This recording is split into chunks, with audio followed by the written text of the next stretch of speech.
Hello and welcome to the VeeJay's Talk Podcast. I'm ProtoMet. I'm VeeJay. And today we are joined by our guest, Tank. Howdy. And as many of you know, we recently lost a member due to bullshit. Due to cancel culture. And a very unprofessional joke. No, you told it. You're the one that told him he's fired, right? Yes. Yes, so, I heard you guys were recording a podcast. It's a ghost!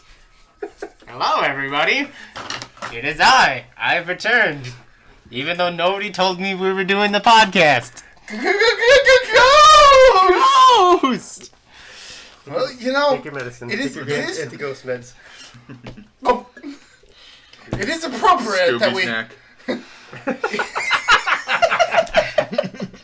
God It damn is appropriate that we have a ghost on here because today we will be talking about a spoopy movie, Halloween 3, Season of the Witch. Oh, that's my favorite movie starring Michael Myers.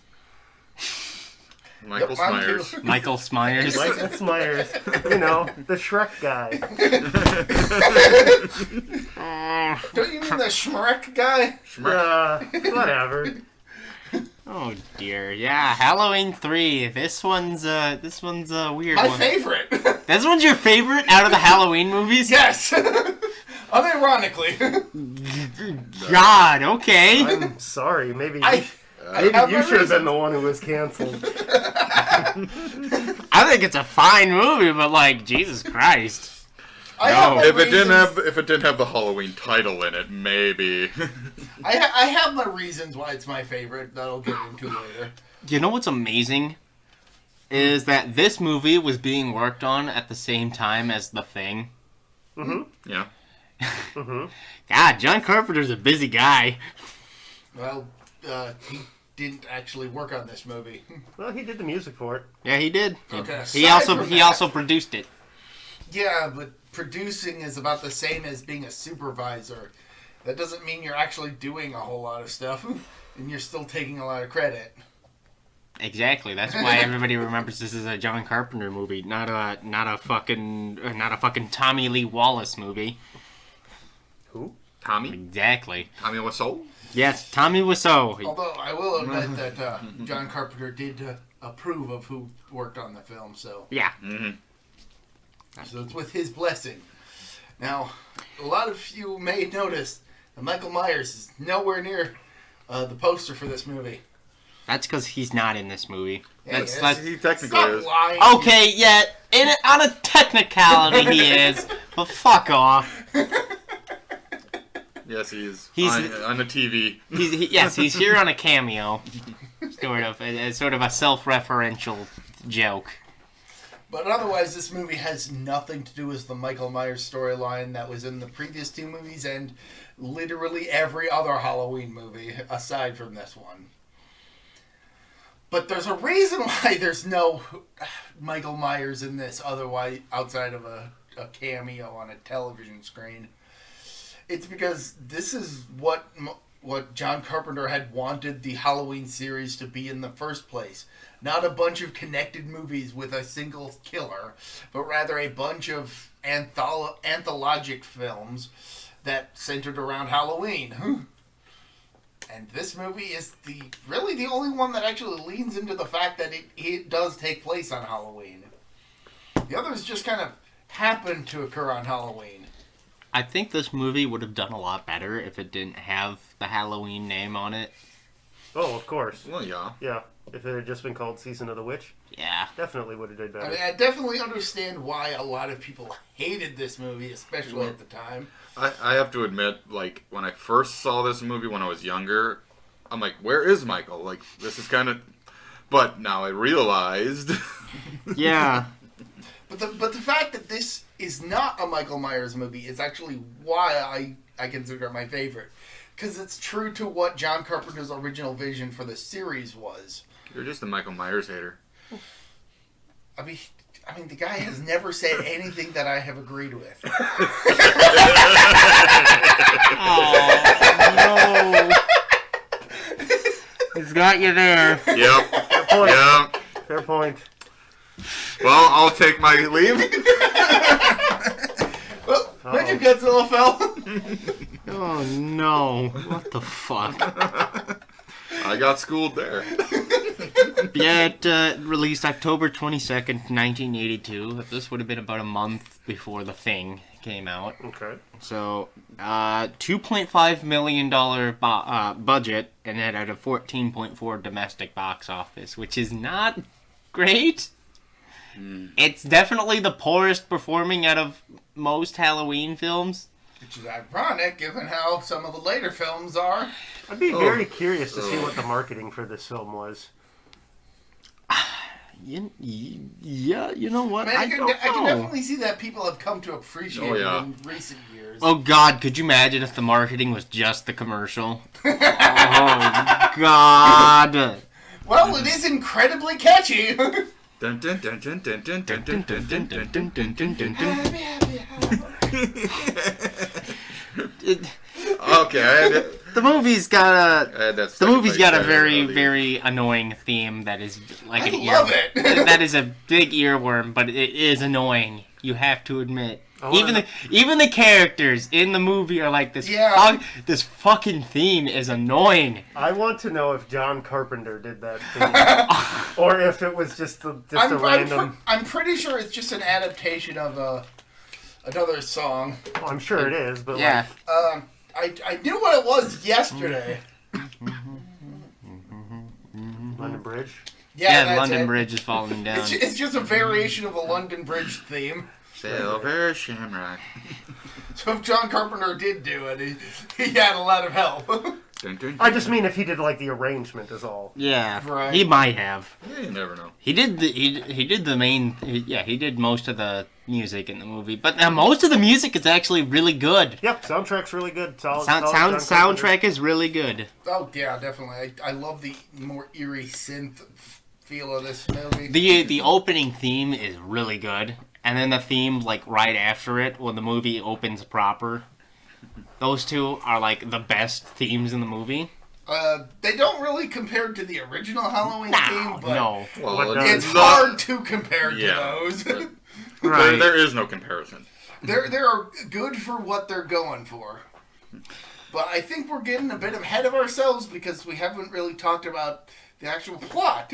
Well, because we're talking about the theme. Dun, dun, dun, dun, dun, dun. I see. We're talking about Silver Shamrock here, and the earworm that is the horrible theme, the horrible old theme. Commercial. All right. So anyway, the movie opens on October 23rd.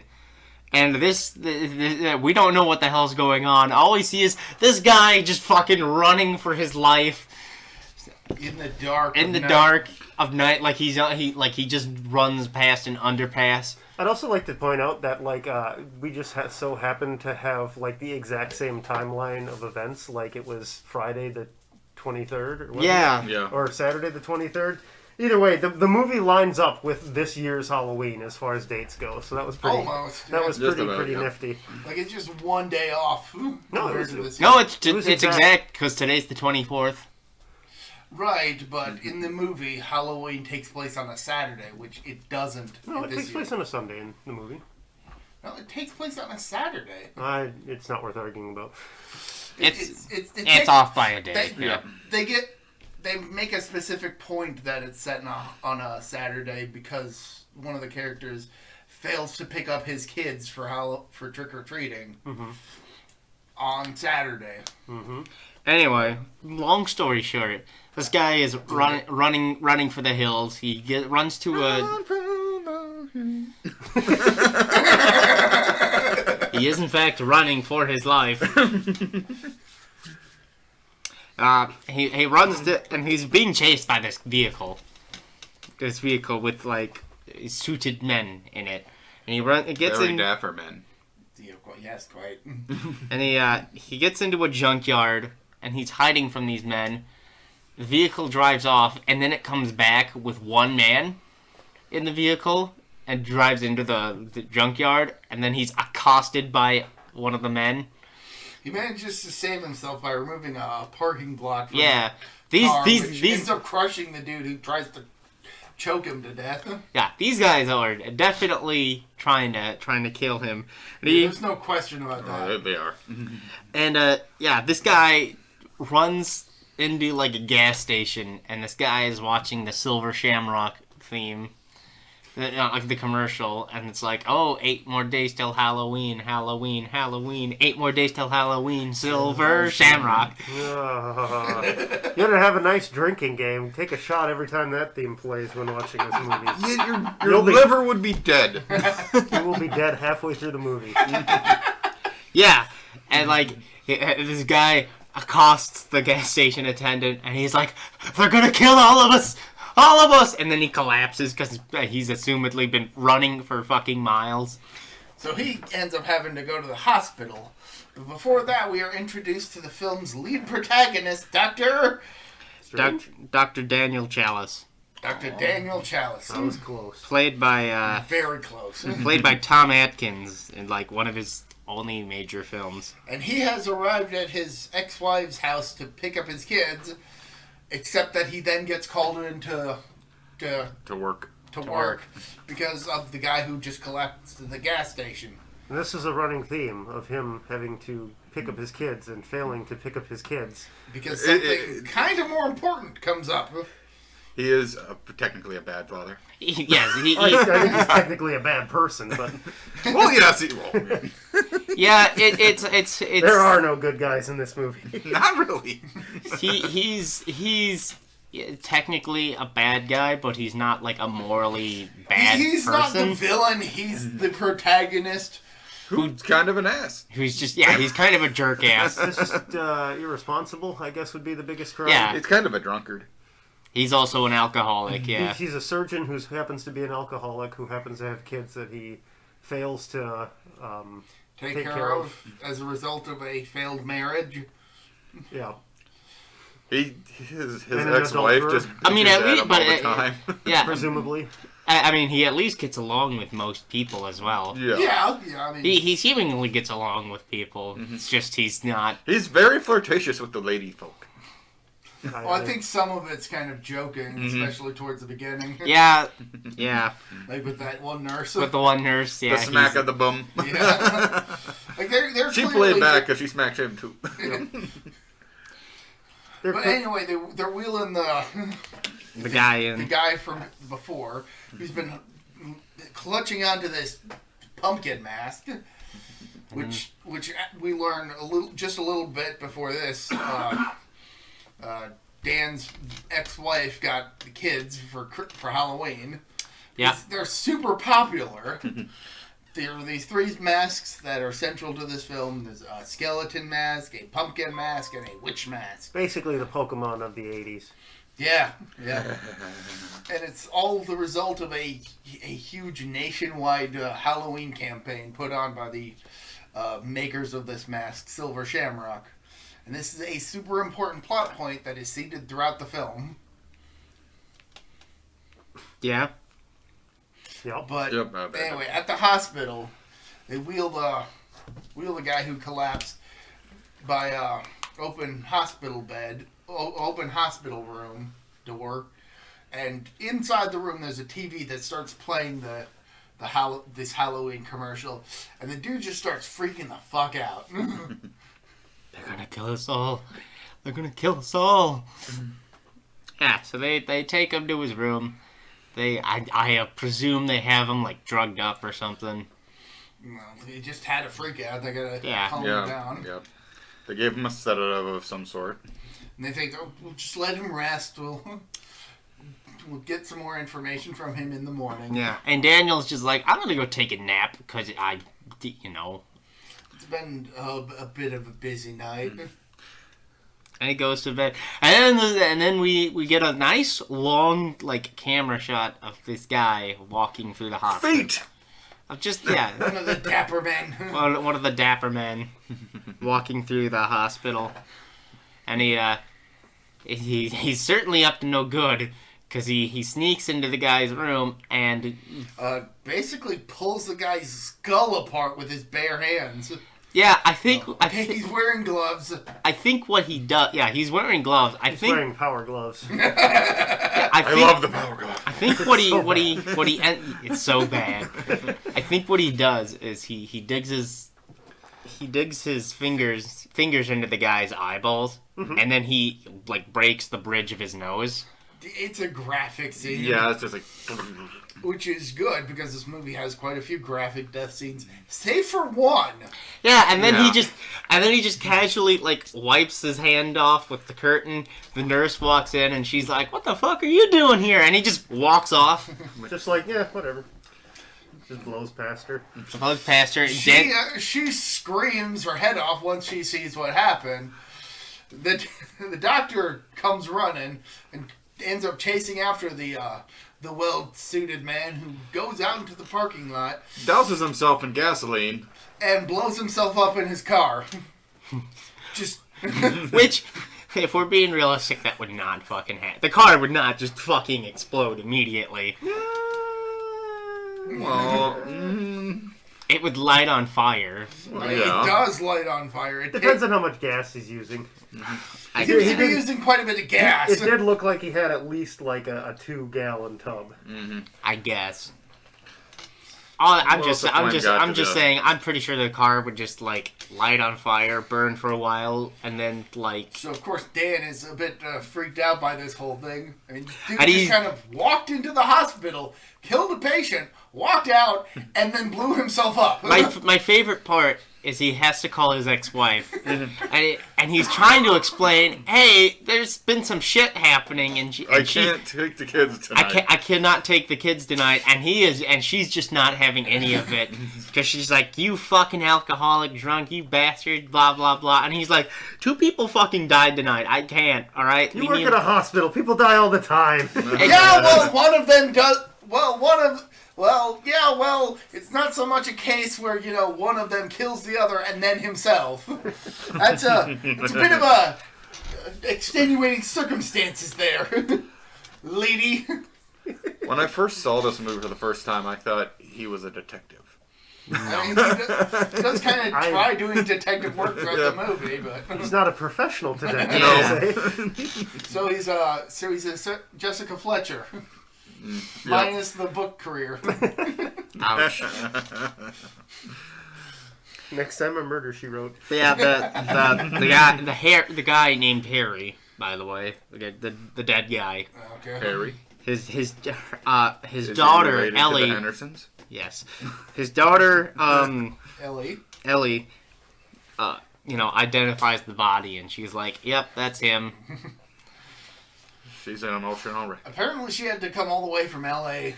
Yeah, this scene takes place like 2 or 3 days later. Yeah, Or something like that. This movie kind of jumps forward a few days. It seems like it takes place over the course of like a week, roughly. a week and a Yeah. half. Yeah, and so then like Daniel's like he calls his wife and he's like, "All right, I'll pick up the kids." Saturday for Halloween. I'll pick the kids up Friday. Whatever, And then he goes to the bar, of course. Why not? As you do. And the Silver Shamrock commercial plays, and he's just change the channel. he's just like, change the channel, please. Don't you have any Halloween spirit? Now, I think what happens is they're watching cartoons. He asks for the channel to change. Yeah. Then it changes to a Silver Shamrock Halloween commercial. And then he tells us, change it again. Then it gets to like a football game. He goes to a football game that's going on.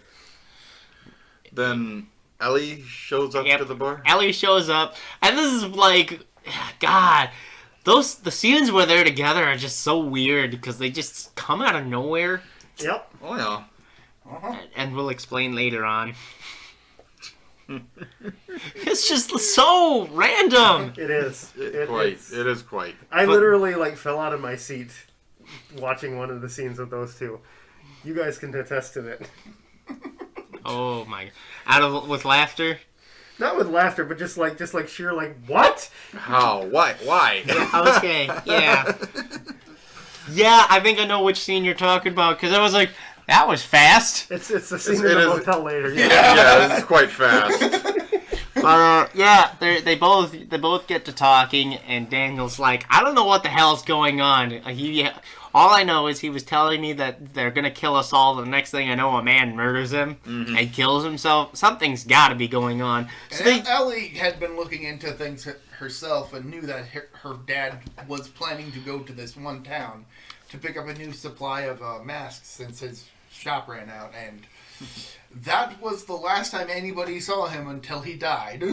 Yep. So they decide, hey, let's go to this town and do some investigating of our own. And the town's name is Santa Mira. Yes. Then Daniel calls his ex-wife again, pretty much lying to her, telling her that I have to go to like a doctor's conference or something or other. There's gonna be a bunch of doctors talking blah blah blah blah blah.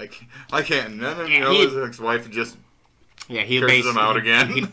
Basically lies to I promise I'll be there for Halloween to take him trick or treating. Spoiler alert: he won't be there for Halloween. Dun, dun, dun, dun, dun.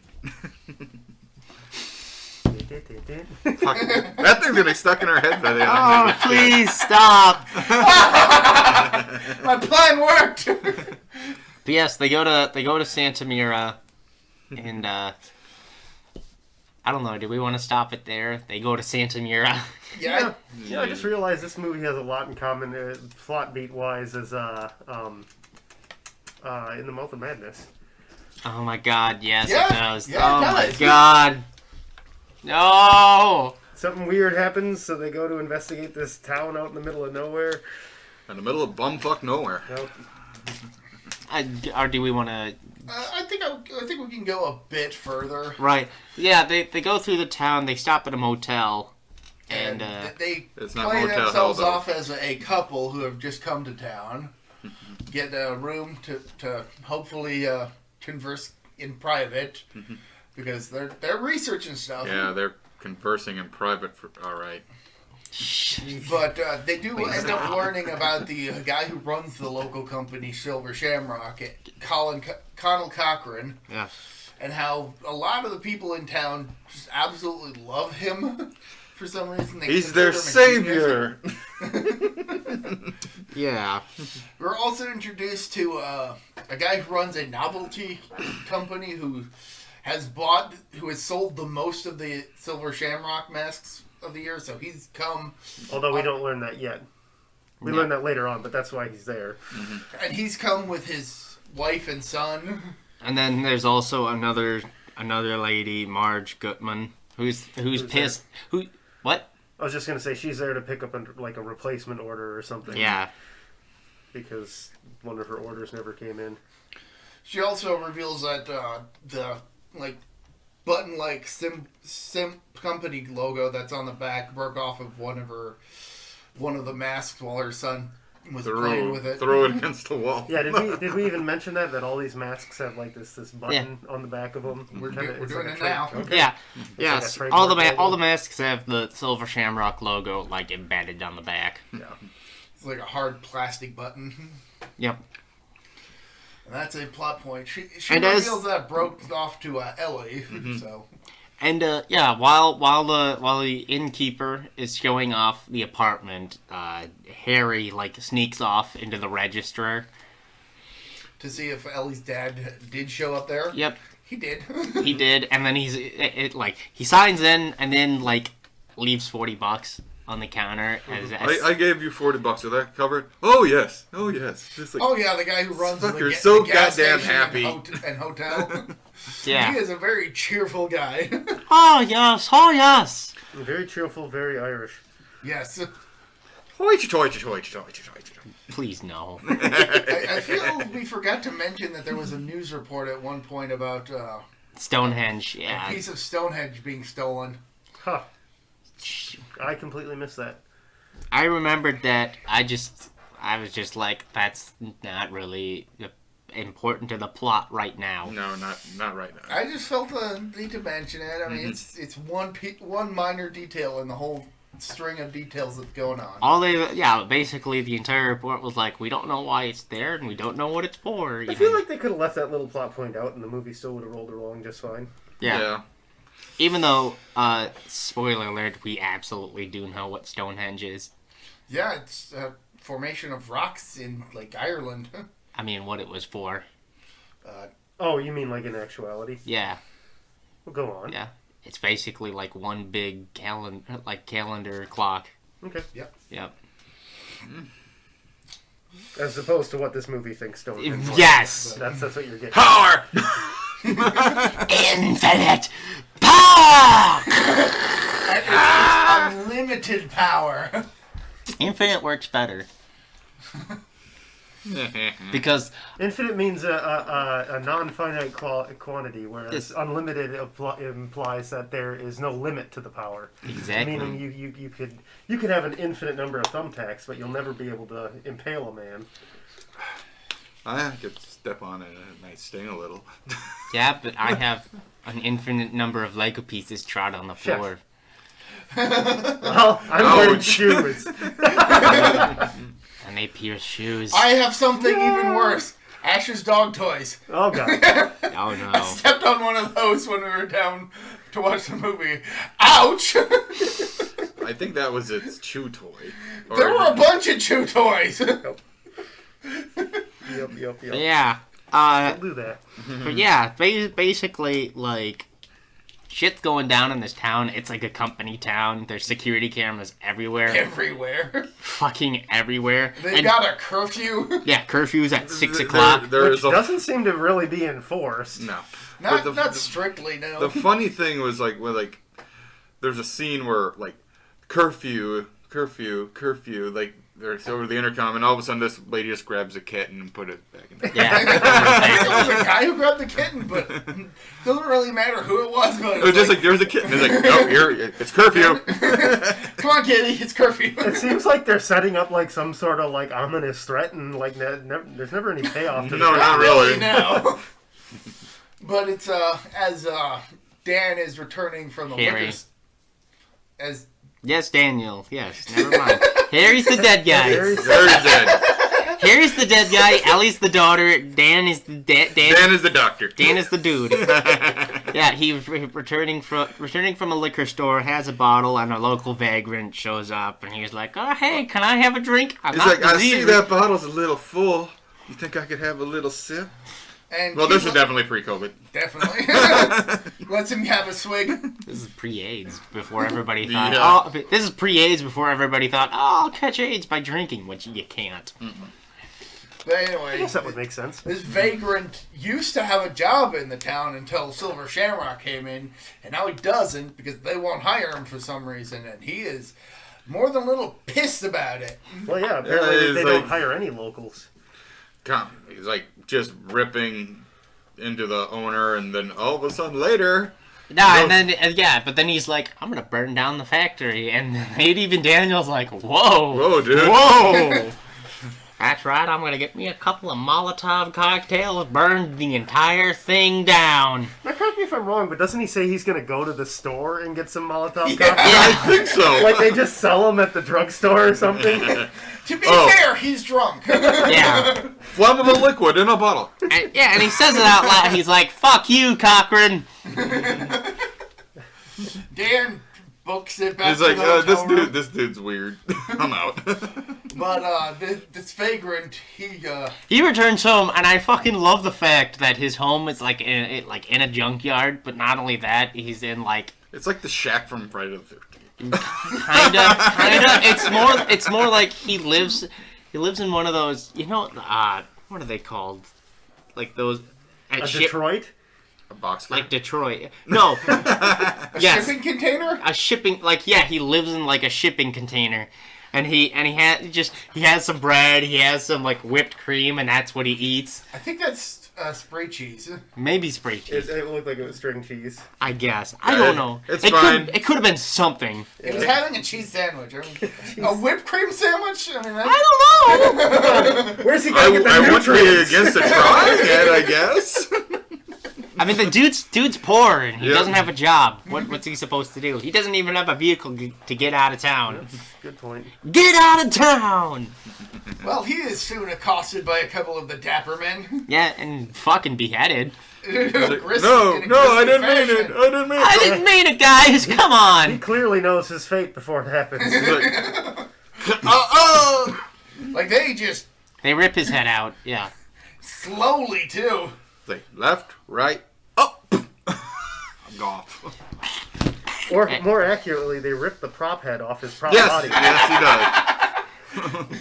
Yeah, the special effects in this movie are not Not the very. greatest. Not no. very Just specifically this scene, it's just like, oh, come on. Yeah, just like, oh, that was definitely fake. But anyway, Dan and Ellie are A for effort. reunite in the... Maybe if they had Rob Bottin. Anyway, the two main protagonists of this film reunite in the hotel room and get a bit frisky pretty quickly. Yeah, they make Whoopi, like, immediately. 'cause It's like- they're just having, like, a casual conversation, and then she's like, where do you want to sleep? Well, that's a stupid question. Well, that's a stupid question. And then just Just like a make out. Cut to next scene. cut to the next scene. And I think, I don't know. Keep going, or is this where I we... think this should be an okay point to stop. Yeah, because the Because scene... we'll have something big to say when we come back. Yeah, because as soon as we come back, like, a big plot point happens, and it sort of, like, reveals... A major element of the film. Yes. It gets the ball rolling, per se. But for now, making Whoopi. That's what we that's Yep. what we end on. Alright, so, first things first, favorite characters. There's like no likable characters in this movie. I like Hair. Carl Cochran. I like the lady from the autopsy area of the hospital. Oh, yeah. yeah. Yeah, I like that her. he's constantly in contact with. Yes. To mention her. We'll have to talk about that when we get back. Yeah, that's also a major plot point. Yeah, she's alright. Like, there's characters that are likable, but they have, like... they don't mean much to the plot. No. Because Daniel's a big old drunk fucking loser, basically. Mm-hmm. Daniel's not likable. His ex-wife is definitely not likable. His ex-wife is a bitch, Yes. so I can see why they... I like Carl Cochran. I think he's all right. I think he's an all right character. He's very James Bond villain-esque. Yes. Yes. Yes. Spoiler alert, yeah. Not I mean, really. it's- he's obviously the villain. Right, I mean, yeah. And we still want shady shit that seems to be connected to his company. Yeah. I guess. I mean, even before he's properly introduced, he seems pretty shady. Yeah, even like most of the side characters are not very likable. Yeah. The nurse at the hospital is pretty likable though. Yeah, but we barely get any scenes. with her. We get like one scene with her. That's like basing somebody on like 2 points of dialogue. Yeah. That reminds me of the one Vulcan from the motion picture. You know the one I'm talking about? He gets like 2 lines of dialogue and then he dies. I don't know if you remember that. The one who dies horrifically? Yes. He gets like 2 lines of dialogue and then he fucking bites it. Nice. And he was supposed to be the Spock replacement. Whoops. Well, that didn't work out for him now, did he? God. Well, I'm misremembering something, but wasn't there like a whole thing where like he was going to be a bigger character and then Leonard Nimoy came back on at like the last minute or I something? think so. I'm not too familiar with the behind the scenes lore of the Star Trek movies. I feel like I heard something about that. I know that Sulu was supposed to be a bigger character in the later movies. And then he finally got his chance in the 6th movie when they were all fucking retiring. What about Scotty? Scotty's always around. But what was it? The guy and his family. Oh yeah, they're Yeah, they're all right. They're fine. okay. They're They're the fine. kid's a little They're very, shit though. They're very cartoon characters. oh yeah. They definitely. come off as like such a 1950s family. They remind me of Married with Children, almost. Yeah. Yeah. Except a little more Saturday morning cartoon. Yeah. They're very silly. They're like a cartoon parody of the Modern Family unit. Yeah. I would say a classical family unit, maybe. Modern-ish. Because the guy just comes off like such a 1950s fucking used car salesman. He seems too nice. So it's like the family from Matilda minus Matilda. Yeah, basically. Oh, yeah. I like It's that actually movie. an apt metaphor. Minus the criminal activity. What was the two movies I mistook Right. for Matilda? You mistook Matilda for Madeline. Yes, that's right. I did do that. You're a little different. They're Just a little smidge. just a smidge. Yeah. Just an arm's length or two of different. Yeah. Yeah, they're fun characters and they have some pretty good scenes. But yeah, outside of that, Especially later on. the movie suffers. It's not even like The Thing where some of the characters are meant to be unlikable. You know, like Windows is kind of a complete jerk ass. Yeah. Blair's crazy. But they're all likable in like their own way, which is Yeah. like this movie's kind of like, yeah. I'm not Everybody- gonna like this character. This movie's more like everybody has to be flawed and everybody has to have something that makes them very unlikable. It seems like it. Least favorite characters. I mean, I guess Daniel would be the de facto choice. I don't know. I wasn't a big fan of Dapper Man number 12. Well, Dapper Man number to 13. be fair, he wasn't 25. getting paid a whole lot, so that's why it's Well, so Dapper fun. Man number 12 was the one that got crushed by the car. That's true. So yeah, you can totally see he was phoning it in. They obviously weren't numbered in order of appearance.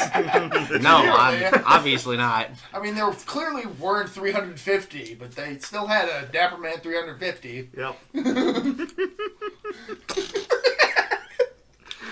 Oh, now I want to rewatch the credits and see if they're actually numbered.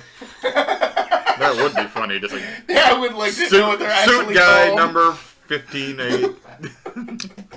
I think my favorite character was the German. The German? Was the German knitting lady. Oh, yeah. Well, Yeah, but that's later on in the movie. That's I mean, it's not a major plot point, but there's like an automated, like robotic lady that like is knitting, and that's Such a lifelike performance. such a light. What an Where's the girl? Where's the girl? Head falls off. yeah, pretty much. spoiler. That one's spoilers. Don't forget about it halfway through. No, they won't. Favorite scenes? We have a We can't talk. We can't even come close to talking about that. Yeah. We're not there yet. Seriously. Without spoiling stuff. My favorite scene is when they first looked at each other and made whoopee. I'm kidding. And it's so Right in the middle That of is it's so way too. it's so fucking awkward because this chick's like in her 20s, And Oh, no, he even asks later on in the movie, wait Yeah. a second, how old are you?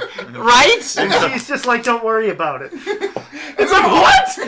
Oh! big red flag.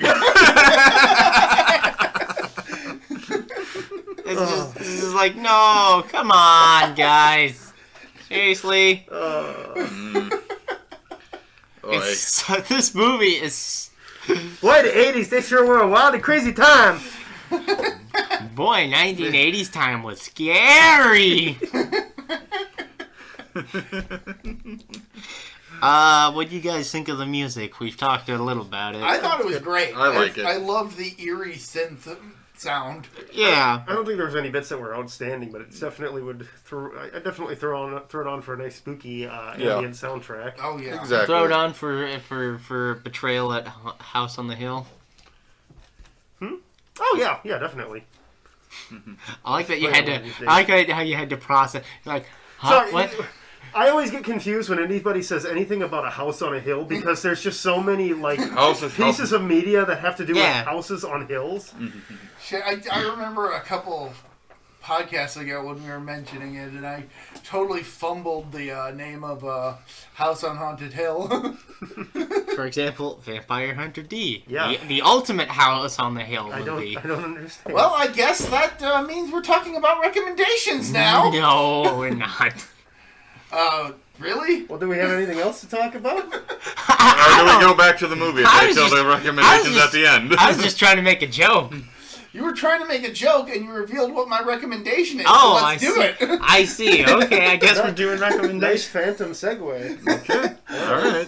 Let's do But recommendations. yes. My recommendation is the supernatural post-apocalyptic sci-fi action horror novel series Vampire Hunter D. That's a mouthful. Yeah. Yes, it is. You're gonna have to go on because I know Dex squat about this series. All right. On the surface, Vampire Hunter D seems like it's a supernatural horror series about a vampire hunter named D, and yes, it is.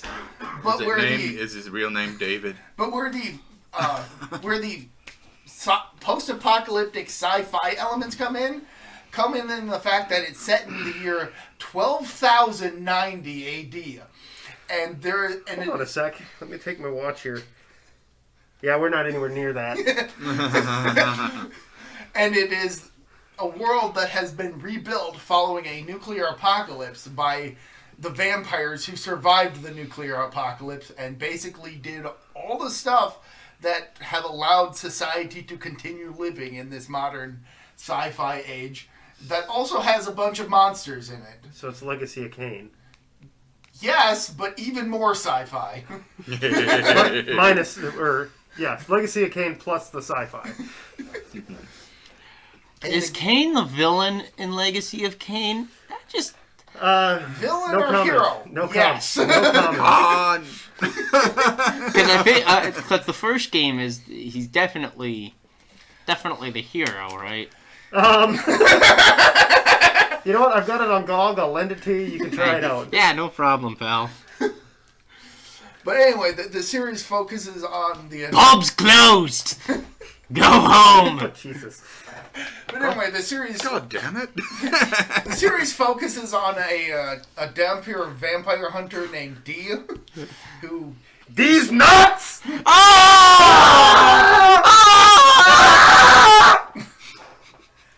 Sorry, go on. Now, for context, in this world, a vampire hunter is like the highest rank of hunter in the world. I mean, Right. they can go toe-to-toe with any monster. So he's basically a witcher Basically, yes. from my last recommendation. On, like, steroids. Okay. I mean, being a Dhampir, he's half vampire himself, so he's naturally got these supernatural powers. Is that what the D stands for? I'm pretty sure that's just his name. Oh, his name's D. He's also got a demon in his hand that just is snarky as fuck and can also eat elements. What, like Parasite? Yes, actually, that is not a bad comparison. And they basically just go around hunting monsters and saving people and killing vampires, which are referred to in the series as the nobility, because they're the ones who reconstructed the world after the nuclear holocaust. Okay, so let me get this straight. You've got a vampire hunter who's hunting vampires who are doing nothing but keeping the world together. They're still a major threat because they still they still kill people, Right. and are an oppressive force. They just happen to have been the ones who had enough forethought to seclude themselves while the world was going to shit. So this is just basically a rebel group going against the government.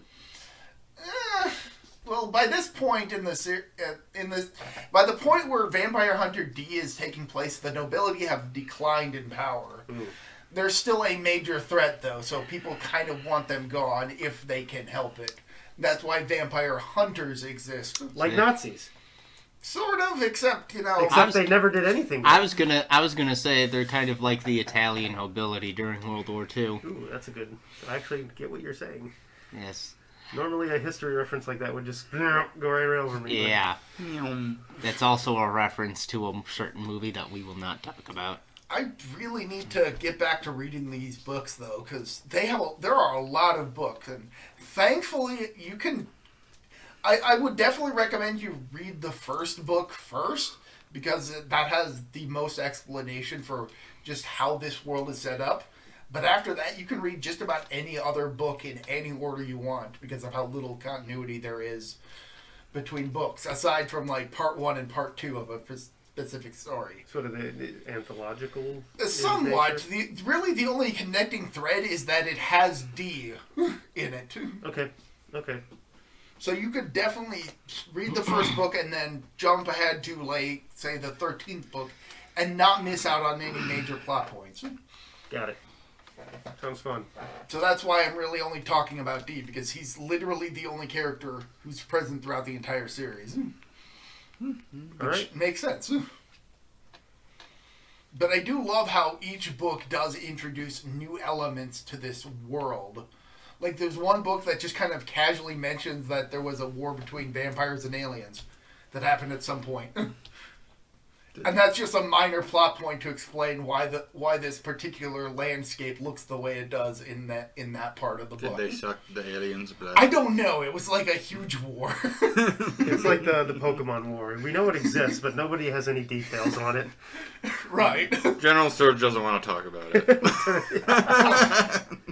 I probably should kind of take a step back from this because I'm a little high on the caffeine from the Mountain Dew I had just a little bit ago, so a little buzz on that. Okay. So yeah, Vampire Hunter D, that's my recommendation. Check it out. If you don't want to read the books, they did do a couple movies.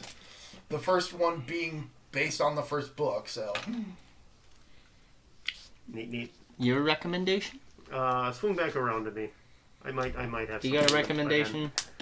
I recommend Until Dawn. Ooh, yes, That is a good one. recommendation. It's a horror video game where the plot pretty much is they're at this family home where two sisters get a prank played on them and they end up dying. And a few years later, you end up the group ends up back at the same like cabin, and just weird shit just starts happening, and yeah. Yeah, I think the best way to describe this game is an interactive slasher movie. Yeah. Yep. But it's also very, very, very subversive. You know those The horror tropes. Yes, you know those books. Choose Your Own Adventure? Choose your own. Goosebumps! Not like that. Fuck off. Choose Your Own Adventure. Yeah, Where the- Fear Street? I didn't mind Fear Street. I'll see myself out. no, Choose Your Own Adventure. The Choose Your Own Adventure books. Yep. That it reminds me of the. There was a book way back when. It was an Indiana Jones book. It took place in the Himalayas, of sorts. And it was a Choose Your Own Adventure book, and it reminds me of that. That's what Until Dawn reminds me of. A Choose Your Own Adventure book, but in like a slasher video game. Oh, yeah.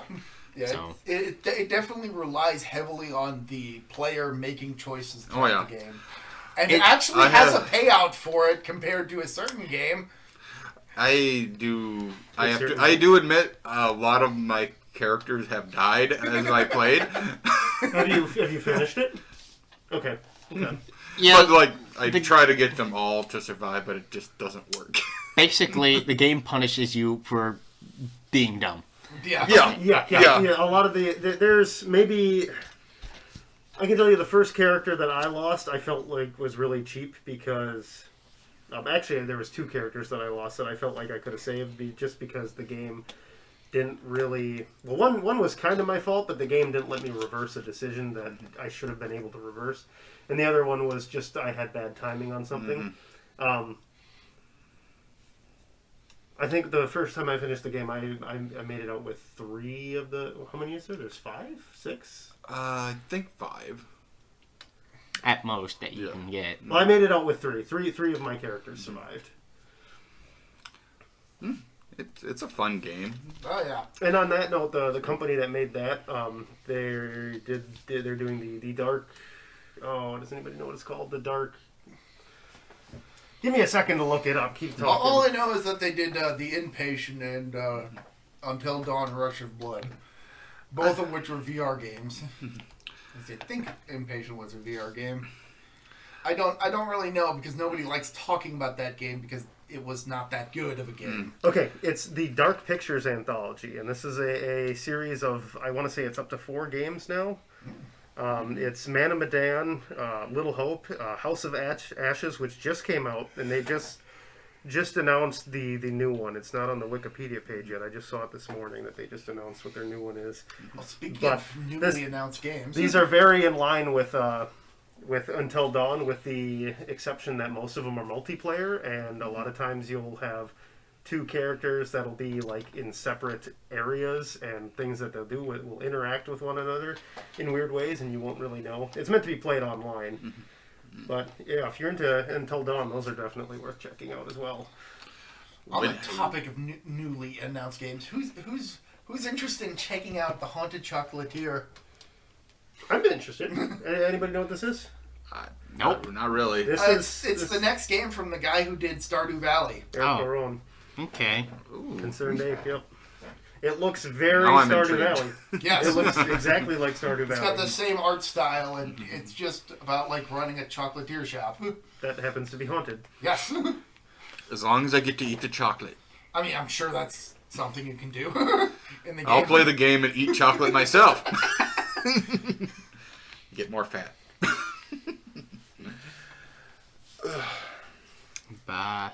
Do you have a recommendation? My recommendation are Clock Tower 2. No, I'm kidding. Which Clock Tower 2? I'm kidding. All of them. You know what? I am gonna do a very underrated and not well known horror game. I'm gonna do Illbleed.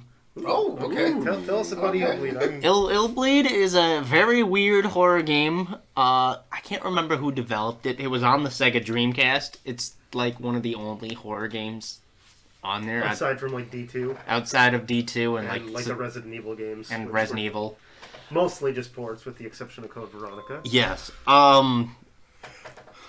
Basically, the main plot is that this society, this school group of friends forms like an investigative society, and they're interested in the paranormal.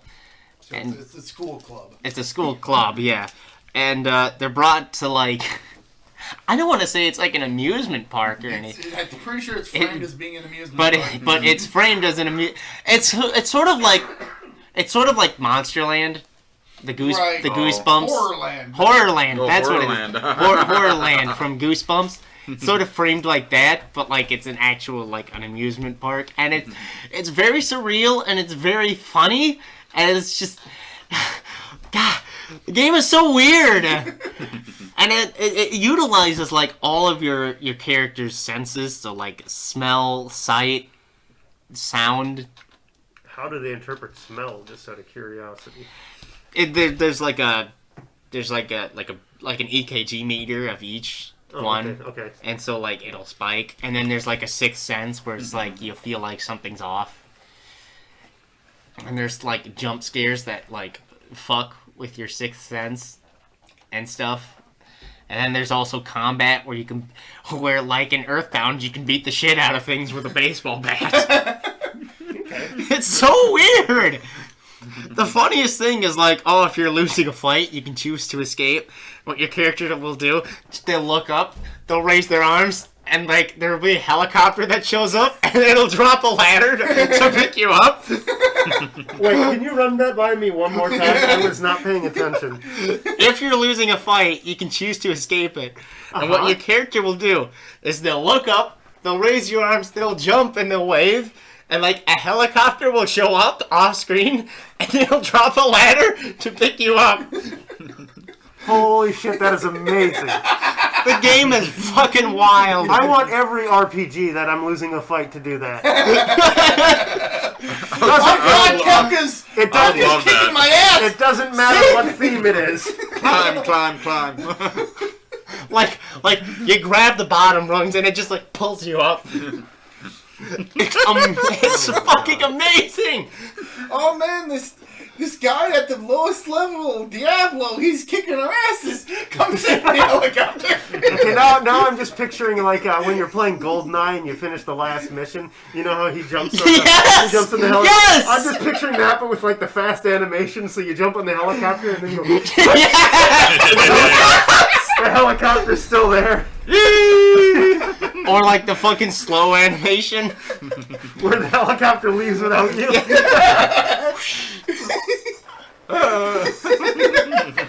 Oh my god, yes! Illbleed. Yeah, Derek from Stop Skeletons from Fighting did a video on it. Oh yeah, that's the only reason I know this game exists. God, it's so weird. It's popped up a couple times in my And there's like watchings of stuff. yeah, and there's like there's like a fucking talking bat in it too. What? There's a What genre of game is this? it's a horror comedy, I think. That's not a genre of game! Oh, That's a theme! it's like a I think it's like a beat 'em up. It's like a puzzle beat 'em up. Okay. Oh, I'm dying.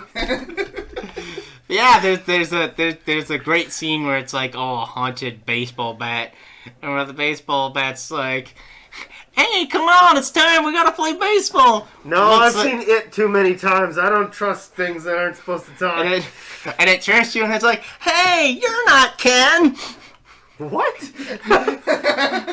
It's like, hey, Ken, we've gotta go, the baseball game's on. Turns to you and it's like, wait, you're not Ken.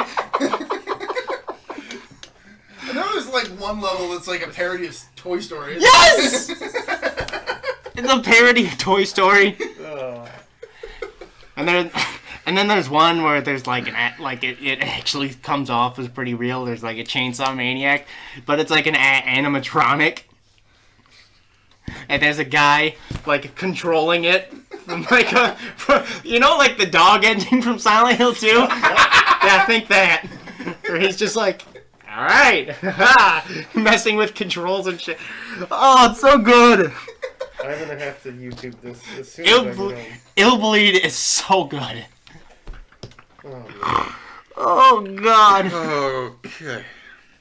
Oof. Now that our You stomachs are kind of settling down, Oh. do you have something to No, say? I got nothing. Illbleed How broken. can I top that? Yeah, how can you talk? How can you talk? Oh God, Diablo, save me!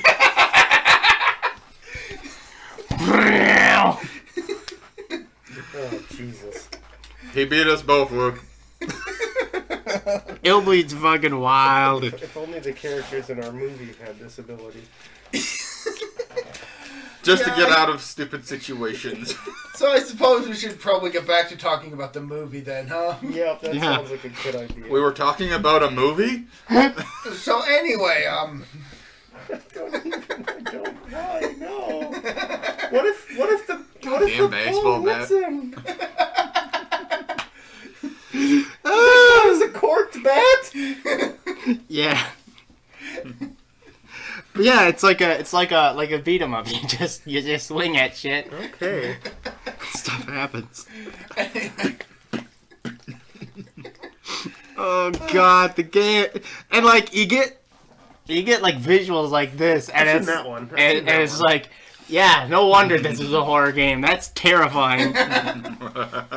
You're gonna have to use that image for the YouTube. Yeah. Which Yeah, one? okay. Which one? The baseball bat? No, the one you just. The one you were Okay. just passing Yeah. around. Yeah.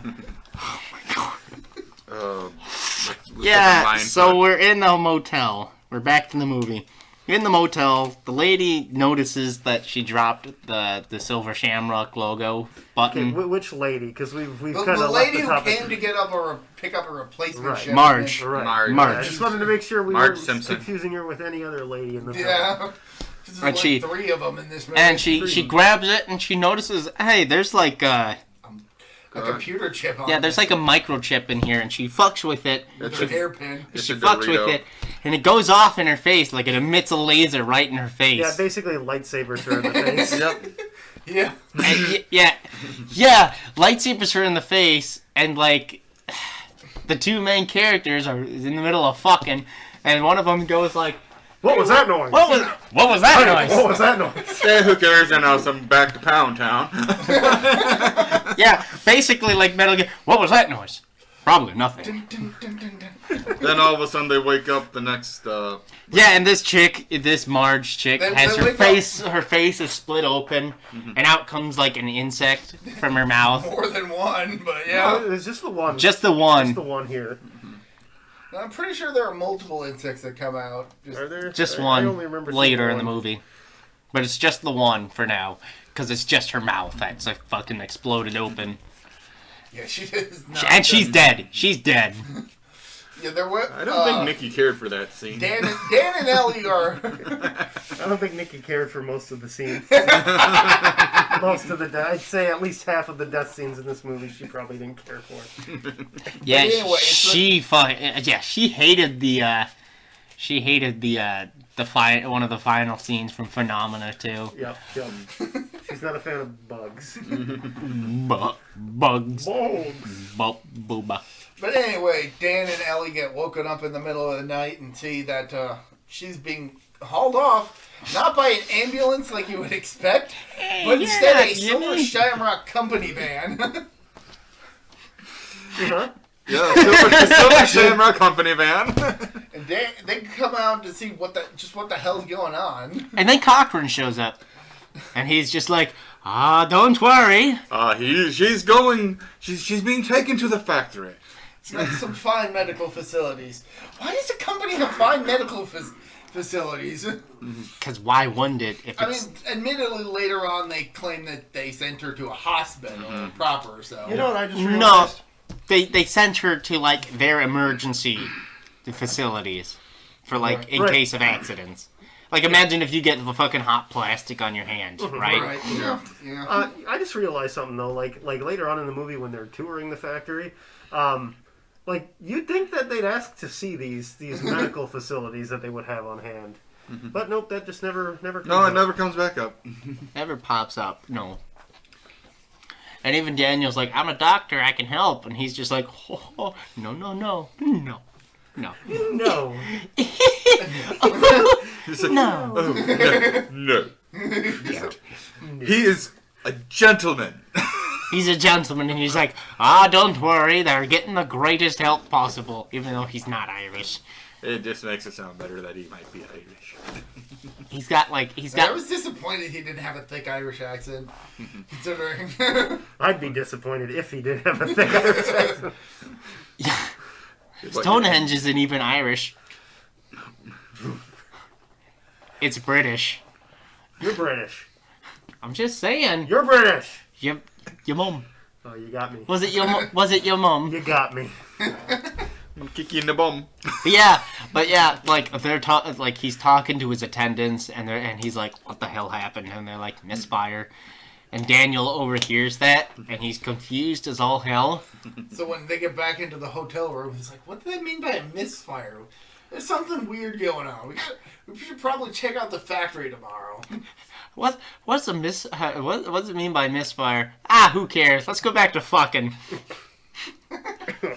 I mean, No, I don't think they were no longer in the mood. I was gonna say by this point they were sleeping when the vans rolled. yeah. Right.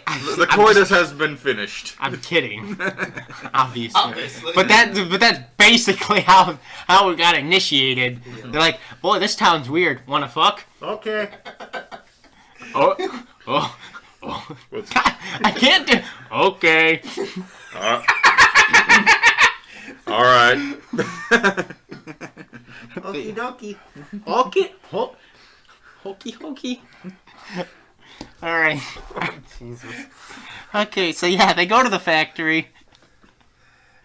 Initially, they're just there to get information regarding Ellie's dad and whether or not he actually showed up or not. Which they do reveal he did, but that he left some headed north somewhere afterwards. So and then Buddy, I'm just gonna call him Buddy, all right? Yeah, go I'm for just it. gonna name the guy Buddy. Yeah, sure. why Buddy and his family show up, and they're like, yeah, we're here because Cochran wanted us. He talks like that. That's how he talks. We're here because Cochran wanted us, you know. Yeah, I'm sure he's gonna give us a big award or something. He sounds like a He sounds like- 50s freaking car salesman. That's what I said. He sounds like a But not a good one. No. not a good one. He's like, I'll guarantee you this car will take you another 1,000 miles. Pff, wheel falls off. Taps the roof, the wheels fall off and shit. Starts sputtering gas. He's like the exact opposite of Stan from Monkey Island. Yes! Yeah. Yes! Yep.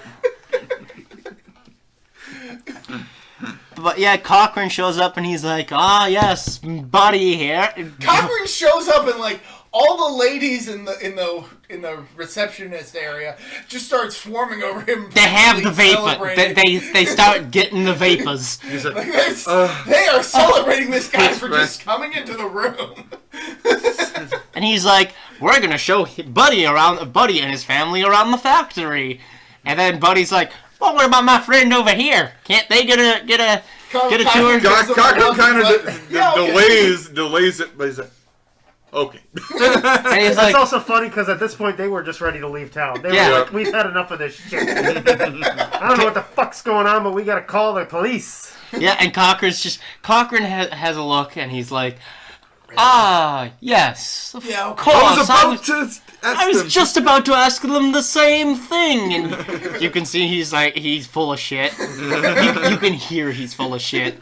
It's like, they know about some stuff. They know something's up. It's like they're the last people we want in here. But yeah, so he The making of the mask looked pretty cool, though. Well, yeah, but it was a standard mask making procedure. Just pour the rubber in. Pour yeah, the rest out. it comes off like a pretty. By the numbers mask factory. But then they're like, and then the kid gets to one of the finished masks, and they're like, can I have one? No, not that one. No, not that one. It hasn't been through final processing. Apparently, they've got a final processing.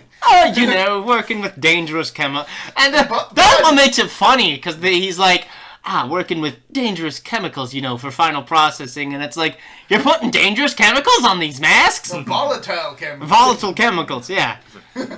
Which doesn't make it any better. I mean, The Bud, weird thing is, Bud just bugs. like, yeah. Yeah. I get it. Yeah, totally, I get it. Trade secrets, haha. wink, nudge. Wink, wink, nudge, nudge, say no more. What's it like? What's it like? Holiday snaps. But yeah.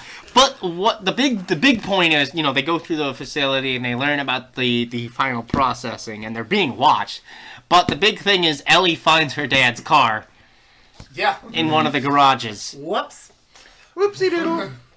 It makes a pretty big scene about it. Which, Does not, yeah. Which attracts the attention of the dapper men. who are just kept standing Just around. for like the most all part. of them approach her. No. And Yeah. then Bud's like, what the fuck's going on over here? And Cochran's like, trade secrets. Trade or secrets. Final processing or something. Or By the way, something like that.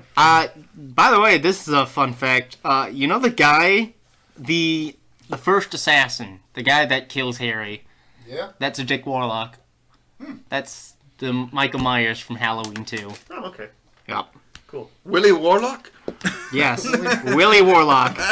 That's his name. Richard Warlock. Oh, you killed me. Dan O'Hurley. And he was Irish! That's the thing, Cochran was Irish, but he doesn't have an accent! That's so weird! I can believe it. But that is his name, Buddy Kupfer. Oh, wow. You just It was just gave like, him the most obvious name. yeah. Well, he's so nice. Buddy works fine. Yeah, Buddy works fine. Yeah. But, yeah, they attract the attention of all the dapper men, and, at this point, We're leaving. they realize, we've got to get the fuck out of town. Mm-hmm. And so, they go, and at the hotel, Daniel leaves the hotel room for a second and goes to call I feel we should probably talk about the autopsy assistant at this point, since we Yes. kept forgetting to mention her throughout the movie. But that's what I was getting to. Before Dan actually left town, he had a conversation with the assistant in the autopsy department to basically look into the corpse of the guy who blew himself up in his car. She's finding nothing but metal pieces. Yeah. Metal and plastic. At first, she's like, well, I'll see what I can do, but I can't make any promises because A, I'm an assistant, and B, somebody else is already assigned to doing this task. Yeah. But she does later end up getting into contact with him and revealing that somebody screwed up. Instead of getting the parts from the dead body, we get car parts. Yep, and then later it's probably implied that, like, actually nobody screwed up because... We're still finding nothing but car parts and no pieces of anything that even resembles a human body's part. Yep. It basically spoiler alert. They're androids. Yeah, the Dapper Men are revealed to be androids later on in the movie. Android Dapper Man. Fairly soon in the movie. But yeah, Daniel goes to call the cops before they get out of town, and the line's cut. Like he cannot call out of town. Mind you, his calls have been recorded. Like, yeah, it's revealed that there's been a tap that's been recording at least his side of the conversations when he makes phone calls. Right. So they know he's on to them. Mic'd. It's mic'd. Mm-hmm. So, Bugged. so he goes. Like a bug He in goes a back. microphone. Zach is ready to kill him. This is a reference to when we were actually watching the movie and they said the room was bugged. It's like, oh, that looked like a microphone to me. Shut the fuck up. Good. I was able to incorporate it and still get the same reaction. By the way, this is a small side tangent. Zach, we have on the website I'm on. We have a horror killer tournament going on right now. Oh yeah. And one of the first round matchups is Jack Torrance from The Shining. from The Shining. No, The Shining. Shut up. You're pronouncing it wrong. And You want to get sued? you know who he's up? You know who he's up against? This is gonna give you all a laugh. You know who he's up against? Hopper from A Bug's Life. Really? Yes. Yes. I read that. Yes, I saw that. I was like, who the fuck nominated that? I don't understand. Somebody fucking nominated. Somebody fucking nominated Sid from Toy Story. I mean, at least that's more believable than Hopper. Right? Yeah, he's the villain. I mean, unless we're scaling Hopper up to human size. Right now, my favorite matchup is Norman Bates versus the Babadook. Ooh, that's a good one. Well, that's not bad. There's also Babadook never killed anyone though. right. There's also Pennywise versus the child catcher from Chitty Chitty Bang Bang. Okay.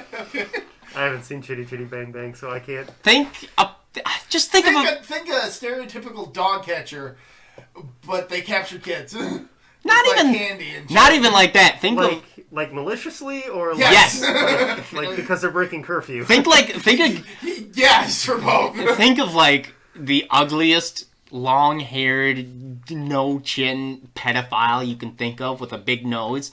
And he's like, ooh, I've got candies! Come out! He's not wrong. He is not wrong. I'm just trying to picture it. Oh, God damn it. Oh! Fuck you. Ouch! For context, he was staring directly at me. Ouch! How could you? I just choose not to think about pedophiles in general, so... Fuck you. Wow. Jason Voorhees versus Angela Baker is also one of them from Sleepaway Camp. Okay, Voorhees. But yeah, there's a couple of good ones. All right. Any Can we get back to the movie? back to the movie though. We Yeah. left it on a cliffhanger here. Well, of course, that's the best thing. But yeah, he's accosted by several men. Like he's met outside the hotel. Well, Like he gets finished finding that he can't contact anybody Yes. outside town. So he heads back to his... Yeah, it's like all the phones in town are busted or something. So he heads back to the hotel room to find that the door is open and Ellie is gone. Ellie's gone. He left the door open too, by the way. No, that was his own damn fault. Yeah, exactly. The Dapper Men came through the window. And the Dapper Men, The Dapper Men were coming from inside the house! great movie. Yeah, it is a good Good movie. movie. The original. Right. The original, yes. I've never actually seen it. I just know that one twist. Did you know they remade Black? I think they remade Black Christmas. They did, and it's... Oh, It's God, what did they do to multiple it? times. No, like they remade it, and then they remade it in 2010, and that one was awful. But I think they remade it again. Yeah, they remade it recently, although I don't know how much of a connection. This is more of like a...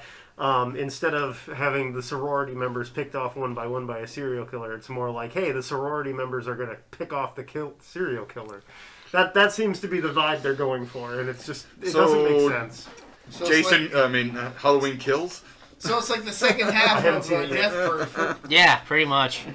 But yeah, so he's accosted, he runs away, he escapes the men through the hotel, closes the door, gets out through the They back, just bust down the door. He escapes through a window. and he literally sneaks his way to the factory through the streets because there's cars like looking for him.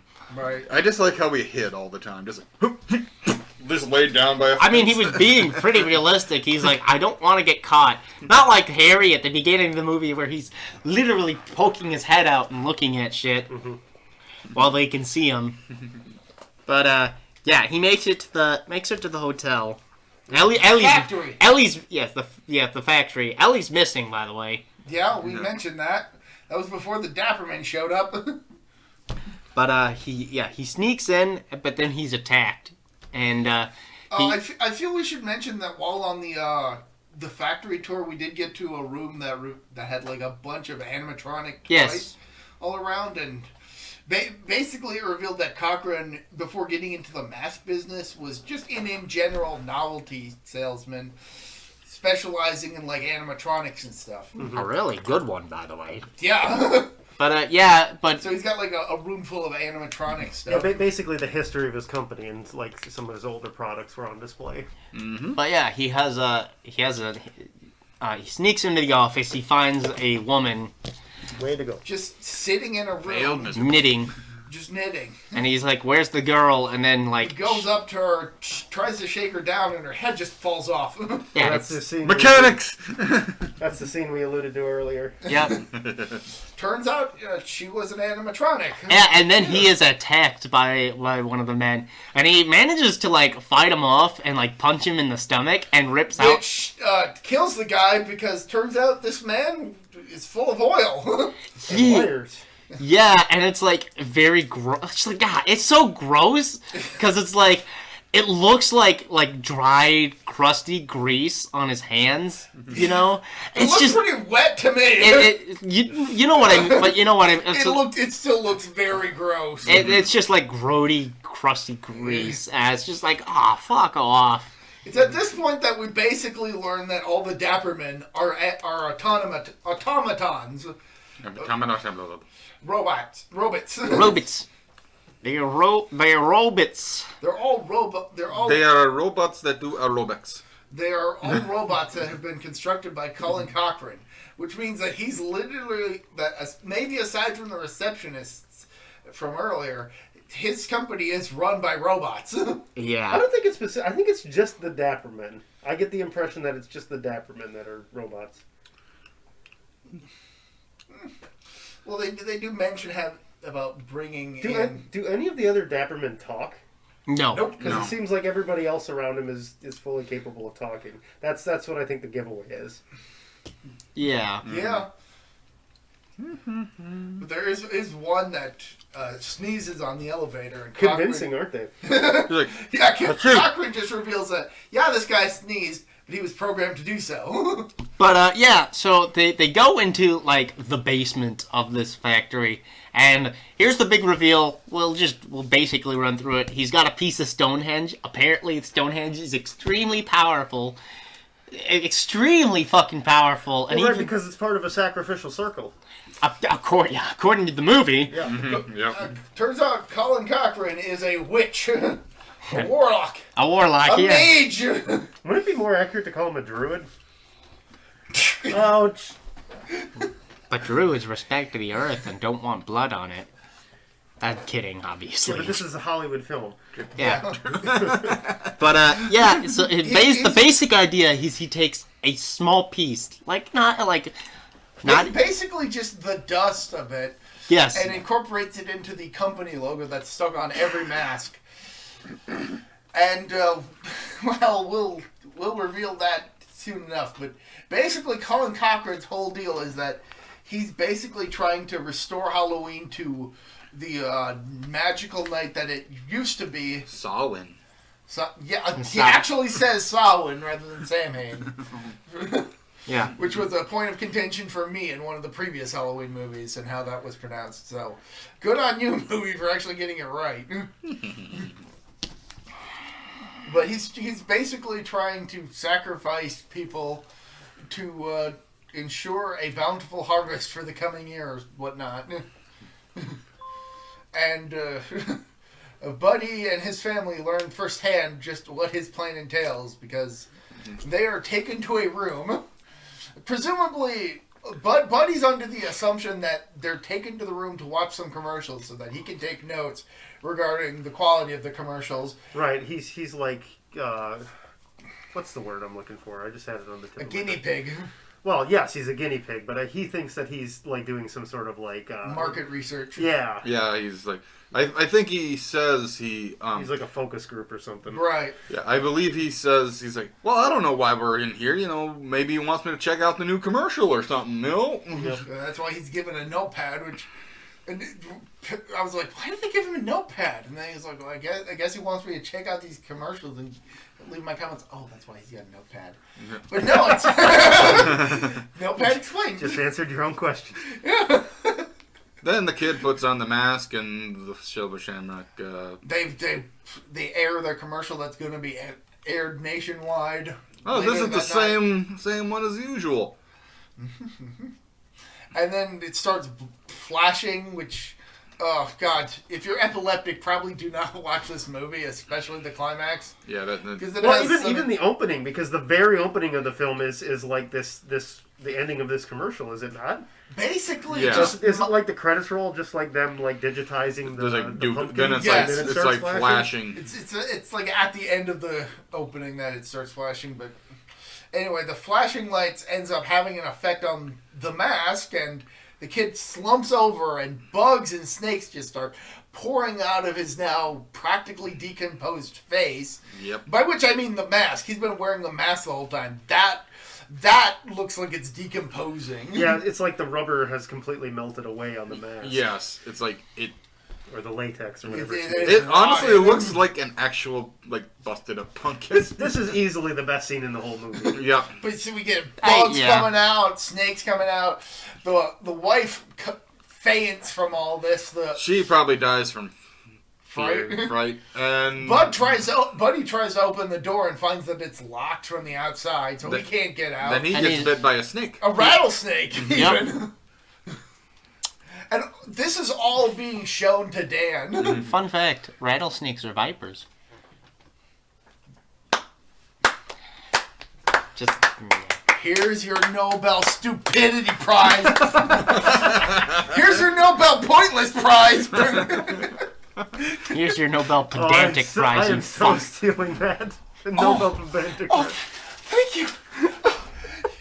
You love my pedantry. You love it. You fucking pedantist. Maybe Zach was right. I was close. I got the P's correct.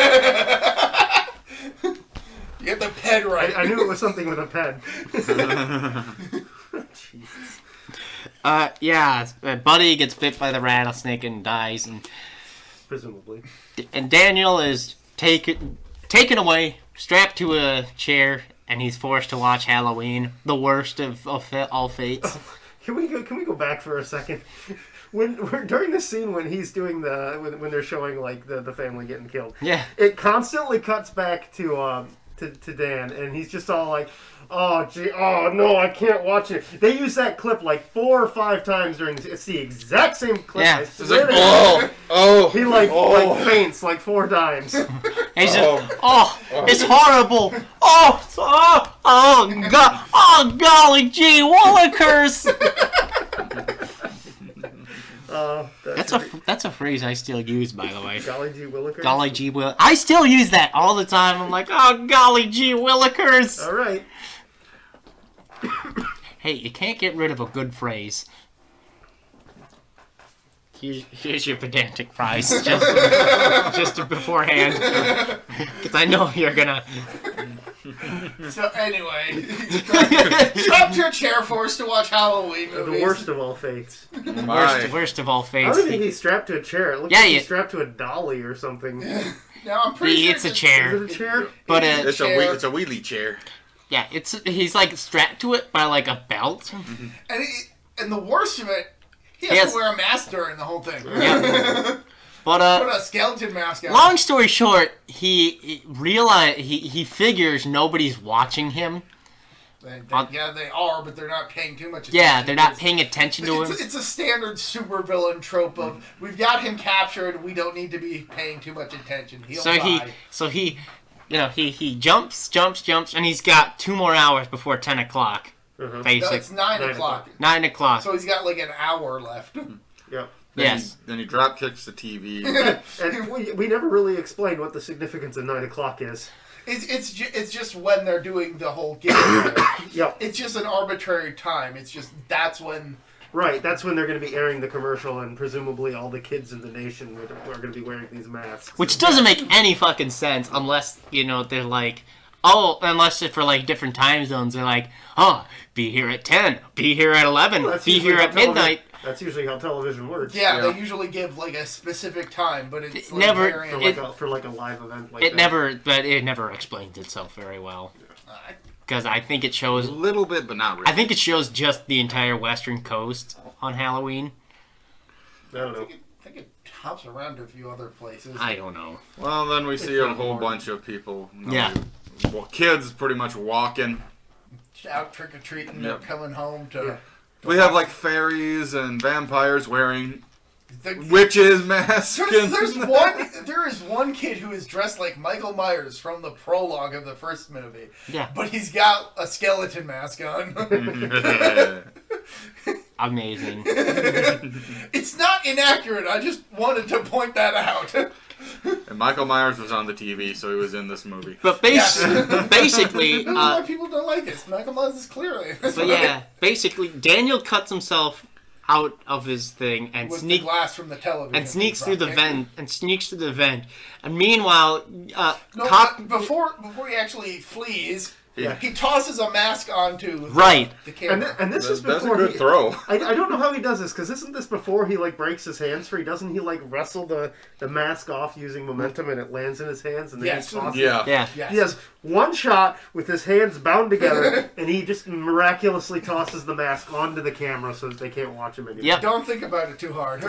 You'll give yourself a headache. But yeah, basically, he sneaks through the vent, and meanwhile this is happening. Cochrane's on the phone, and his attendant's like, "Hey, something's up," and he's just like, "Fuck off." Oh, so I'm on the phone with the president? Fuck off, you wanker. They can't talk because that guy's an automaton. No, he's not. He's in a lab coat. He is in a lab coat, but all the guys in lab coats are automatons. Prove it.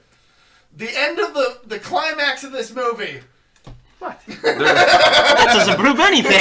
That proves absolutely nothing. But yeah, they find out he's missing. He's gone through shit. He sneaks through the factory again. He finds a phone. Calls his wife.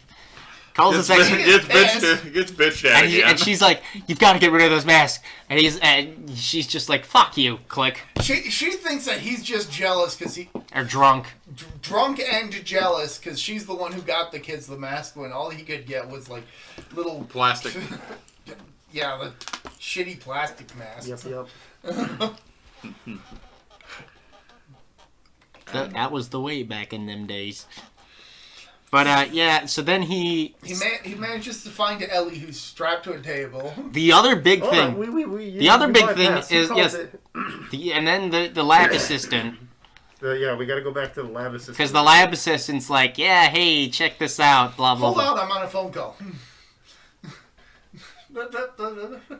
So it's like he's on an extended phone call, and then he finally hangs up. The lab assistant's like, yeah, one of the cameras isn't working. The one that's trained on the dude he's supposed to be dying in one of the rooms. I was talking about the lab assistant. the autopsy. Oh, yeah, I okay. can't talk. We keep skipping her. She keeps trying to phone back and Doesn't get an answer. She's finding that it's not working as well either. But yeah, but then she's accosted. She does actually figure something out, call somebody, Yeah, take a look at things. She realizes what's happening and tries to call the cops. But I don't know how she realizes what's happening. Well, she realizes, if we're not finding any parts of a body in this car explosion, maybe there wasn't actually a body in there. Right. Yeah, I guess that She would make was sense. playing with a little piece. It was I think the movie is trying to imply that she's figured out that this guy was an automaton, which is a huge fucking stretch. If you wanted to realistically portray it the way you just explained, it makes way more sense. But long story short, she goes to call the police and is attacked by one of the dapper men. And she is brutally fucking killed. You don't see anything, but not you really. Oh, I'd consider. I mean, implicitly it's brutal. I'd but consider. you never actually see anything. I'd consider a drill bit through the head pretty brutal. Yeah, Well, but you it's don't definitely actually fatal. see it happen, and that's. Oh yeah, That's that the is point true. that- It's also not very fatal. That's the point of contention that I have. This is like the one kill that I'm dissatisfied with, Yeah, this is the one kill you'd want to see in a horror movie. and it all happens in shadows and obscured. So it's like implicitly, it's horrifying. So yeah, she's dead. Oh yeah. But Long considering how all the other kills that have happened so far have been Very blasé. have been very graphic in detail, and this one's just. Yep. Anyway, she's dead. Yep. Okay, back Not that to it mattered. Daniel finds Ellie. They escape. They're being chased, and They don't. they sneak into the area. They sneak down into the facility processing the the big room with the Stonehenge piece. They they're all find a gathered in. box with the badges. just the emblems. Yeah. And Daniel does something so incredibly dumb that I'm amazed he isn't found out. He just kind of. He just casually sneaks in. Okay, it's from this point in the movie that everything just kind of goes off the rails for me and just makes me scream at the television. So he sneaks into the computer banks, presses a few buttons. Like how the fuck was he? Because he watched it. Because he watched them. Okay. Yeah. He basically sets it up so that all the monitors in this circle start playing the commercial. The big giveaway. Then he sneaks up into the rafters with Ellie and just starts dumping the badges all over them, which just start causing Zapping. everybody to malfunction and die. See, and it's this point that I don't say they were malfunctioned, because they probably all got zapped just like the lady at the hotel did. Yes. That's what I'm thinking. Okay, is happening. fair point. Fair point. I still think they were all All the automatons also just fall over dead. Yeah. Yeah. Cochran Now, ends- how they got what happened to them, I have no idea.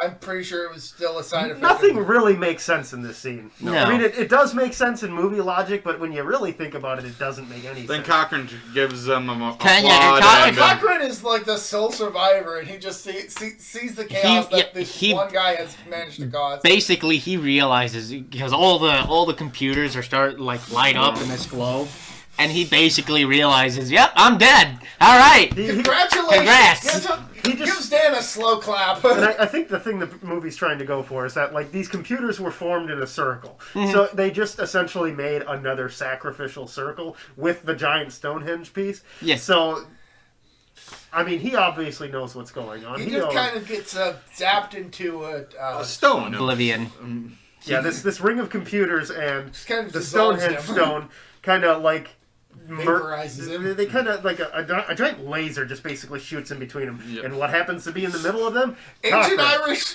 ancient British laser beams. Irish laser beams. Ancient Irish laser. Ancient Celtic laser beams. There you go. That works. They were talking about, it's ancient science, and it's like, fuck off, it's magic. Leave me out the shop, fucking losers. We know what magic is. You can. So now that the main threat is gone, Dan and Ellie start hoofing it. They start driving out to try and get Hang on. So what exactly happens to Cochran? That's what I want to know. He gets turns into like a giant bar of soap, and then fades out of existence. Yes. Pretty much. He got teleported. And he's got a big goofy smile on his face. He's. I guess I am a sacrifice. I don't get it. I don't understand. I think he figures. This is what I think. I think he figures, well, I'm dead already, but I've still won the day. Right, because the commercial's still going to play. The commercial's still going to play. Yeah. Mm-hmm. He's just congratulating Dan on managing to foil him in the moment. Mm-hmm. Yes. Still hasn't won just yet. We also completely, I mentioned it earlier that, like, he's basically a James Bond villain. Yep. But, like, the fact that the whole, like, last 20 minutes of the movie or so is just him being like, here's my master plan. Yeah. I could just have you killed, but here's my master plan. So dumb. So dumb. God, this movie's dumb. Anyways, Dan and Ellie escape. I like it. Yeah, they escape. They get into Harry's car. And Dan's car. Was it Dan's car? Dan's Okay, car. yes. A car. I thought they took the dad's car. No. Okay. They would have to find it, and it got moved, if I remember correctly. Okay, yeah, fair enough. But yeah, so they book it out, and then they're like, all right, we've got to stop the stuff from playing. And then Ellie attacks him. Turns out she was replaced with an automaton. Da, da, da! They fight. Oh, and then, yeah. They fight. Daniel dismembers it. Takes a couple of times. This fight results in like 3 jump scares. Her attacking him the first time. Her attacking him, but now she's missing an arm. And then the severed arm just starts attacking him while he's in the car again. Right. And then when he gets out of the car, the body without the head attacks him as well. Yeah. But long story short, It's the vehicle's crashed. It's like I think. a bunch of jump scares within a span of 5 minutes. And but none of them are effective. So he books it to the beginning of the movie. Do you want to voice your complaint about this scene? Because you complained about it after we had finished watching the movie. I don't remember what I had complaints about. You were wondering why the hell she didn't just attack him while they were still in the facility. Oh yeah, like why wait until why wait until after he's completely destroyed the facility and killed all the people in it, including the original Ellie if she was still alive? Why would this automaton Ellie attack him while he's in the car? It doesn't make any sense. And I have a good counterpoint. And that was? She was probably only programmed to attack him as he was trying to escape. Because I'm assuming Cochran just assumed that he was going to just flee and tell the authorities. Oh, yeah, I guess that makes sense. So she was basically the countermeasure to attack him before he could actually get into contact with anybody. Right, but she still failed. So even if he had gotten away, he had just gotten away. Right, but at this point, Dan had only managed to defeat one of the robots out of however many millions. Yeah. And there would have been no reason for him to assume that Ellie was replaced until she does attack him. The fact that she was defeated isn't really an oversight on Cochran's part. Just him underestimating his opponent. It just feels like it would have made more sense to be like, oh, you saved me. Hug, embrace, snap your neck. You know, be done with it. But, you know, this is Cochran we're talking about. We wouldn't get the ending to this movie that we do get if that were the case. But I do like the end. Yeah. But yeah, the real ending is he shows up to the shop. The gas station. The gas station where Harry showed up at the beginning. I love that the dude who running the gas station is like, don't I know you from somewhere? Because he was the one who helped take the old guy to the hospital. Yes. So he literally met Dr. Cochran at that point. And he's like, Yeah, Dr. Cochran? Or Dr. Dr. Dan. Dr. Chalice. But he's like, I need your phone. I don't know, Dr. Cochran sounded like it was right. I don't know, that just rolled off the tongue pretty well. But, he's like, I need Turns out they were related. I need your phone. And so, like, he starts calling, like, radio station or, like, television stations around the country. No, he doesn't start calling television stations. He calls the one television station that runs all the channels apparently. Yeah. Telling him to take the commercial off and, oh, Gwenpool, no! Oh, well. It happens. But yeah. She dead now. She did. Well, she may as well be, considering that Marvel seemed to not have her in anything. That's why yo mama dead. Like, seriously, once they got Deadpool back, they were like, okay, we don't need Gwenpool anymore. Well, Long story. you. But yes, he starts calling, The one television station. And, like, so they start taking it off the station except for one channel. And he's screaming into the telephone to take the off, as these kids have come up to watch the commercial. And then the movie ends. And the big give, like, it's happening. The thing is happening, like, right. is running. And then it cuts to credits. Well, yeah, but Stop it! He gets one of the channels taken off, and they say, "Oh, get two of the channels." Yeah, he gets one, and then it goes to the next one, and then the third one's running, and he's like, "You got to take the third one off. Take it off. You got to take the third Take one it off." off. Take it off. Credits.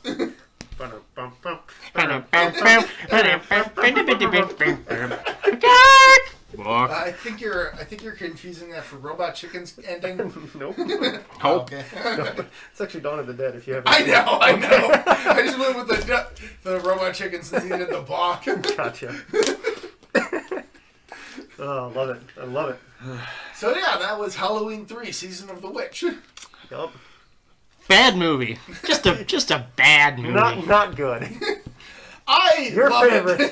It's my favorite. It's not good. It's not good. I'm sorry, dude. It's not my favorite for its overall quality. It's my favorite because it was for what it was trying to be, which was an anthologic Halloween movie that didn't have Michael Myers. Here's the thing. It is fun when you don't think about it, but the more you think about it, the less it makes sense and the worse it is. It's like, oh yeah, that's pretty funny, but wait, huh? Hold on. Hold on. None of this makes a damn bit of sense. And yet you still love Phenomena. I love Phenomena because it at least is streamlined enough where it can make sense. And this movie does make sense to me. I think going back on Phenomena, I think Phenomena is an okay movie. This is just a bad movie. It's passable. There, I said it. I don't like it. I don't hate it. It's fairly divisive within this group. You're both like, this is a bad movie. This is Now, passable. I'm like, hold on, movie in the hold on. series. Would you watch it again? And my answer is, yeah. I'd watch it again. Yeah. I totally have. Dude, it's an hour and a half. It's an easy watch. You can sit It's through. so bad it's good. Yeah. Yeah, there you go. I'll give it that. Yeah, I can give it that. I will admit that on a technical level, the first movie is the better movie. But I love this movie for what it's trying I to love do. the second movie. The second movie's my favorite just because... Yeah, I was going to ask, do you think this movie's better or the second one? Which is the better Halloween 2, per se? It's Halloween 2 or Halloween 3? Halloween 2. Halloween 2, I think, is a better movie overall. I feel that this is a better Halloween 2, but purely because I liked how the first movie just kind of ended on that standard scary story cliffhanger. See, my thoughts is that this was a better Halloween 2 than Halloween 2 was. Because it stuck with the anthology thing. And Right. Halloween 2 is what killed the franchise up until a few years ago. Because there hadn't been a single good Halloween movie beyond the first one. That's not true. That is very true. Four is okay. Four is passable. 4 is okay. Curse of Michael Myers. But that's not... Yeah, but...